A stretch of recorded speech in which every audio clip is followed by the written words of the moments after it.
What's up, golf fans, and welcome back to another episode of Fairways and Dreams. I'm your host, Jeff Hartman, on this Tuesday podcast. Every single Tuesday, you know how this works. If you're first time listening, this is my solo show. This is where I talk about anything that is golf related that I feel like touching on, as well as the latest news in the game of golf. Just to give you the lay of the land, we have 3 shows coming at you this week. We have Fairways and Dreams Tuesday, the press podcast tomorrow, Wednesday, and Thursday. We'll have our February mixtape with my buddy Dan from Leave the Pin podcast will be joining me tomorrow. We do have to talk about my picks. Did we get any winners? We did. The streak continues.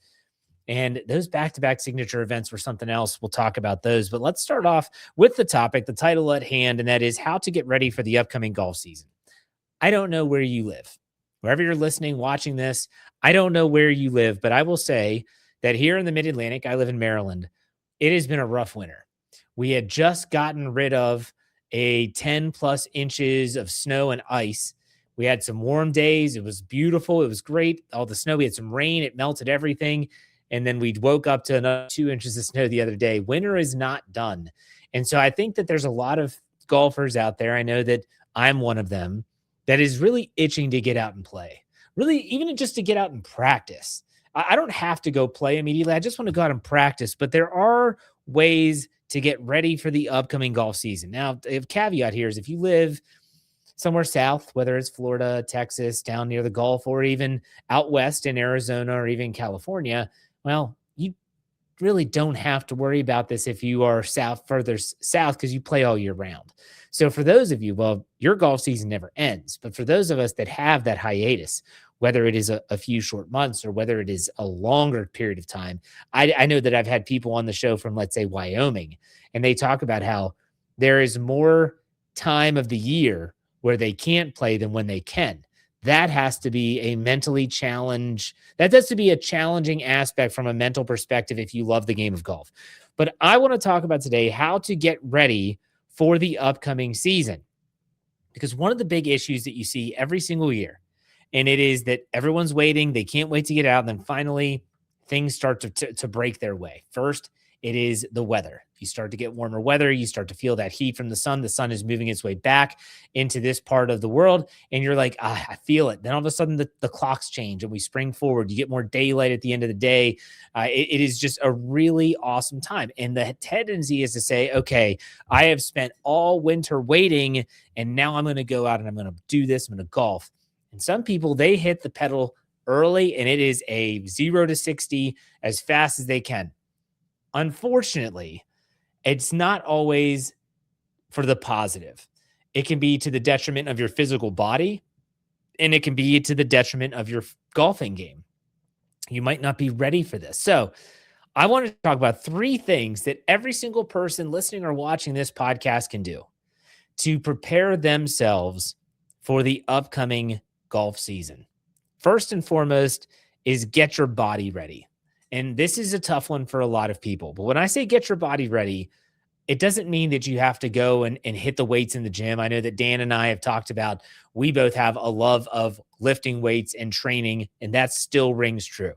However, getting your body ready doesn't have to mean that you're hitting the weights. It could just mean that you are going for walks. So you're out there and you're physically active. If you work a job where you're sitting behind a desk, or maybe you work from home and you're inside all the time, go outside, walk, get miles in, get your body used to moving again. Even if you don't walk when you golf, get out there and do something physically active. Second thing is stretch. And again, this does not mean that you have to go take a yoga class. It does not mean that you have to go purchase anything for your home. Do some of the basic stretches that are going to involve the muscles that you use when you swing a golf club. It could be as simple as arm circles. You know, you move your arms in a circle one way, then you move them back the other way. Do that for 100 reps each way. You're not using any weight. You're just swinging your arms. Then do some scissors, which is where you move your arms across your chest and back out. Get the chest opened up, stretch the back, all that stuff. When you're talking about rotation, now you're doing trunk movements. So where you're just turning your hips as if you're swinging a golf club. Getting those muscles just moving and acclimated to that movement once again. A lot of times people go out and they golf early in the season, and what do? Lower back tightens up. They're not used to it. And next thing you know, The one activity they've been waiting all winter to do, and that is to get out on the golf course. They now have to wait probably 2 to 3 more weeks before they can actually get out and do it again once their back heals up. A lot of that has to do with your hamstrings. Tightening up your hamstrings is a natural part of the wintertime unless you train, unless you are active. Make sure that you are someone that, even if it's simple as touching your toes, keeping your legs locked, and just going as far down as you can, and then stand up slowly, put your arms up over your head, try to touch the ceiling, and then go back down to try and touch your toes. I don't care if you just get your toes to your kneecaps. Doing something that's going to elongate that muscle, that's going to work that muscle in the back of the legs, and then also the lower back. Those are all connected. And then you also get your arms up over your head, touching the ceiling. It's great for the body, but it's also great for the golfer that's trying to get out there and golf as soon as possible. And the last thing, and I think a lot of people don't do this enough, and I know I don't either, is to actually swing a golf club. So once you've done all that stuff, once you've gone for walks, you become more active. You started to stretch a little bit. You started to move your body in a deliberate way. You're trying to get those shoulders, the back, the knees, the hips, all of it just kind of lubricated and used to those movements. Well, now is when you actually have to get the body ready to swing the golf club. And these can be completely dry cuts. And so we're talking about not even striking a golf ball. If you go out into your yard, go into your garage, it doesn't matter. Get a 7-iron. If that's too long of a club, you're afraid you're going to hit something, grab your wedge. I don't care if you grab your kid's club. If you're in a really confined space, get one of your kids' clubs that are really short and just swing. Just go through the motions of swinging a golf club, getting the rhythm down, and feeling that movement of swinging a golf club. Because believe it or not, you doing these 3 things to get your physical body ready for golf is not just going to help you avoid injury, because injury prevention is going to be paramount here at the beginning of the golf season. It's also going to help your golf game. It's going to help you to realize and feel that swing that you've hopefully had inside of your body and it's just been waiting all wintertime to get released again. So those 3 things, walk/move your body, stretch, and then swing the golf club, are going to be huge for the golfer that's ready and trying to get out and get to the best physical shape that they can be in. Now, if you're someone that's like me and you've been really training hard this off season and you're really been in the gym, that's a different story. You've been physically active. Now it's just a matter of working on your game, which goes to our next point, and that is practice what you can. So, like I said, we've had a ton of snow here, and we have. I mean, I think most ranges have been closed, courses have been closed, and so it's a situation where what can you do with what you have? So I do have a net. I don't use that net right now. My garage is not big enough for me to set up the net and to be able to hit golf balls into it in the garage. But still, maybe that's what you do. Maybe you actually do go out and physically hit some golf balls into the net. Maybe you don't have that, and so you work on putting. And I do have, like, my son has a putting net, and we putt all the time in the wintertime, and we set it up and we practice different putts, and we can kind of put some stuff underneath it to simulate right to left breaking, left to right breaking putts, all that fun stuff. But if you don't have that, that's okay. Just work on your putting on carpet. It can be on any type of flooring. Work on things like speed, on direction, and all that stuff, your path of your putter. Actually work on what you can. You can video your swing. And again, it could be not even striking a golf ball. Just set up your phone or have someone hold it and say, I'm going to take a swing with my driver out in the backyard. Can you just take a video and analyze it? I'm pretty sure there's AI tools now that you could put that in there and say, how do I fix my swing? And they will give you some things to work on. Maybe you're someone that loves YouTube golf and tutorials. And, well, what can I do to fix this? I definitely come over the top a little bit at the top of my swing. I notice my arms aren't where they should be. My right elbow flares out at times. Whatever it is, this is the time to practice what you can and to work on that. Now, I will say, and this is a great example of mid-Atlantic spring, which we are getting close to spring in the middle of March is when we leave winter and now we move into spring. The other day, we had a day that was probably close to 60 degrees. It was beautiful. And I know because I follow the local driving range on Instagram, they were open and it was packed. And I thought about taking my kids over and hitting a bucket. And I said, you know what? The one thing I always fear is going and actually working on something only to then find out that I'm not going to be able to actually strike a golf ball for another 3 weeks because of the weather. That one day of getting work in wasn't doing anything for me. Golf, in my opinion, is all about repetition. It's all about practice, staying on top of that. I mean, you see it from the PGA Tour guys. Obviously, they're the elite of the elite, but still, you practice what you can. I try to avoid those one-off warm days. I'll go outside and do some stuff, maybe chip some golf balls, but going to the range, I want to wait until that you can really see that, okay, we've kind of turned that corner. We're now looking into more warmer temperatures, consistently warmer. Now we're going to go out and we're actually going to start practicing our game in that deliberate manner. And the third thing, I think studying is okay. If you truly love golf and you truly value the game, I think studying is not bad. I talked about the swing analysis. That's definitely part of studying your game, studying the swing. If you have to watch some tutorials, whether it's on, I know, social media, there's a lot of people there that help people with swing analysis. Whether it's reading a book, Zen Golf, I know that's one that we read a couple years ago in the summer months, read a little section. It's about your mental aspect and approach to the game. Or maybe it's just the fact that you're getting a fresh start and you want to make sure that you're doing everything that you can. Study a little bit. If there's a swing on the PGA Tour that you've always admired and you wonder, what can I adopt from that swing? You can't have that same swing, just so you know. That's not in the cards. But if you look at that swing and say, you know what? I wonder if I could, that takeaway that Jake Knapp does, I feel like I might be able to emulate that. Okay. So let's do some analysis. Let's video it. Let's put it next to each other. What does he do? What do I do? What do I need to change? How does that feel? Does it work for me? This is the time to do some of that stuff. So there you have it. The 3 ways to get you ready for the upcoming season. Obviously, get your body ready is number 1. Practice what you can is number 2, and then study the game is number 3. I'm doing some of this stuff as we speak, getting myself ready. I'm ready to do some major swing overhauls. And when I say major, it might be major to me mentally, but for most, it might be minor little tweaks. But still, nonetheless, that's what I'm working on. So I'll keep you all updated with that as we go. But hopefully that helps you out in some way. Get outside, get yourself moving, get yourself ready for the upcoming season. All right, let's talk about the latest news in the game of golf.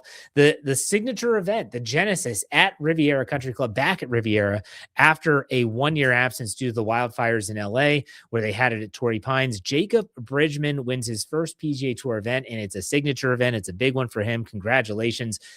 It was a strong leaderboard. You had Rory McIlroy I think he finished tied for second. It was a really interesting tournament and a really interesting Sunday. Going into Sunday, it looked like Bridgman was going to run away with it. He had a 7-shot lead at one point, and then you slowly started to see it evaporate. Players started to make pushes. Tommy Fleetwood had a slam dunk for eagle. Rory McIlroy chips in. He makes a couple other big shots. Other people, Potgieter was there in the mix. Adam Scott was making a push late on Sunday.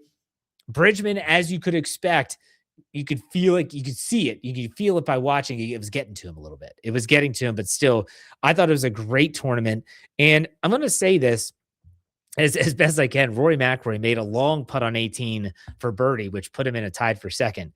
And someone asked him, like, hey, Rory, was it kind of upsetting to see a putt finally fall? Because he did not putt well in this tournament, especially on Sunday. And he said, nope, I'm fine with it. That putt probably made me about $400,000 to $500,000. Turns out it was $600,000. The birdie putt that Rory made, and it was a lengthy one, on Sunday netted him an extra $600,000. So yeah, I could see why he'd be pretty much okay with that. Nonetheless, I do want to say that there's still a lot to discuss about Scottie Scheffler. And I understand that Scottie Scheffler is a guy that a lot of people are kind of sick of talking about. I find him this year especially fascinating because he had another bad start, and yet he finds a way to not just, this was a cut event, which I didn't even realize. I thought that all signature events, there was no cut, but there was a 70-player field, and they did have a cut where you had to be within 10 shot of the lead. And so if you watched him on Friday, played horrible on Thursdays, rebounding on Friday. He had to make a 10-footer to save par on 18. He makes it to the weekend and keeps his consecutive streak alive, consecutive made cut streak, I should say. And he drains it.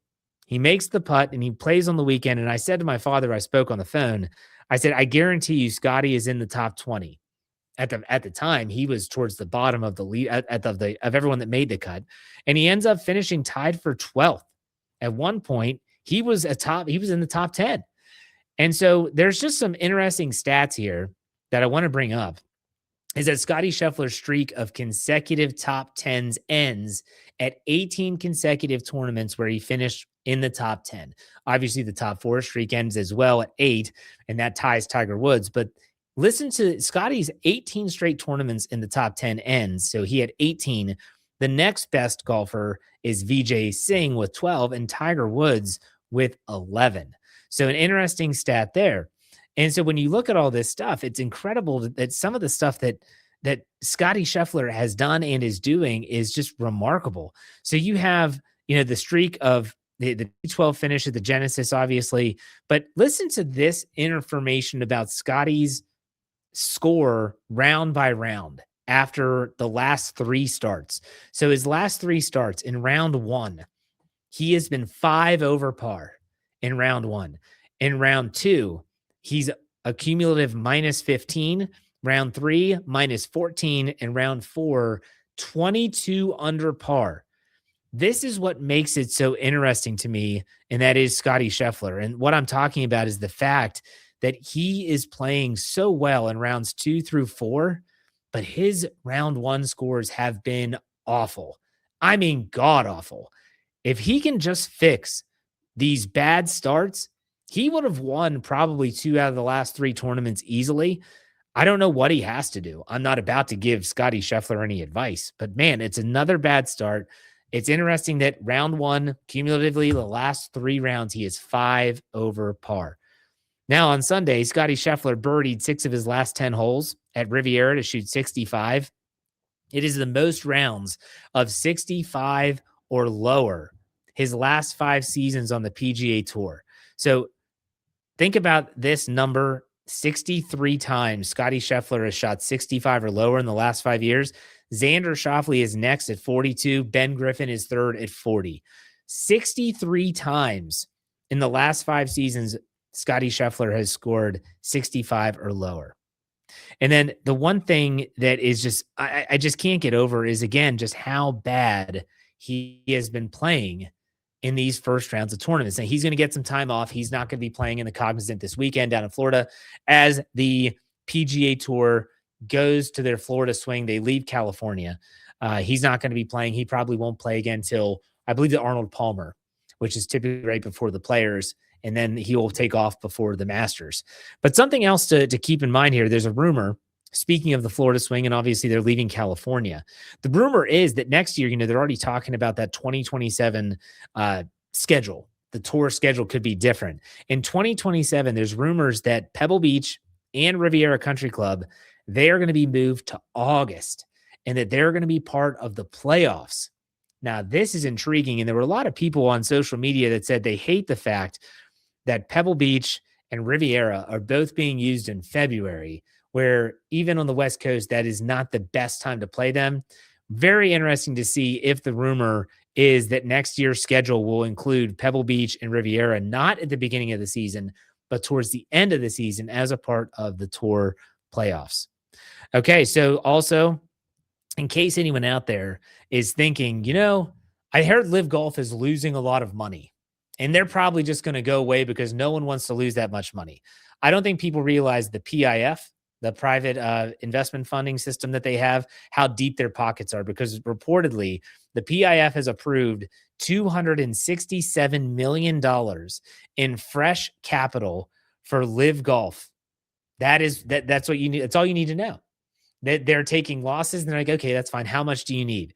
267 million. There you go.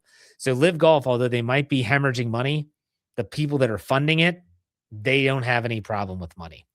And again, I want to mention, and we'll talk about this tomorrow, that the PGA Tour now heads to Florida. So think about how this always works. They used to start in Hawaii for multiple weeks. It was 1 week this year. Then they go to California. Then they go to Florida, and they stay in Florida for about a month. Then they start to go on the south. They'll go to Texas. And that's when, by the time they get to after the Masters, is when they start to just go all over the country and all their tournaments. It's a lot of fun. So the Florida swing is always a special time for me because it means they're heading to the East Coast. tee times are earlier. They're more in tune with my regular day. And it also means that the golf season is quickly approaching and spring is almost near. So, all right. I hope that everyone enjoyed this show. I know I did. Remember, tomorrow I'll be back with the press podcast, giving you my picks on the upcoming tournament. Also with down at the Bear Trap, by the way. So that'll be fun. And then also this Thursday, we'll have the golf mixtape with my buddy Dan from Leave the Pin. But that's it. He finishes up. Be safe, be kind, and God bless. The next time you're out there, even if you're hitting into a simulator, hit him straight. We'll see you tomorrow.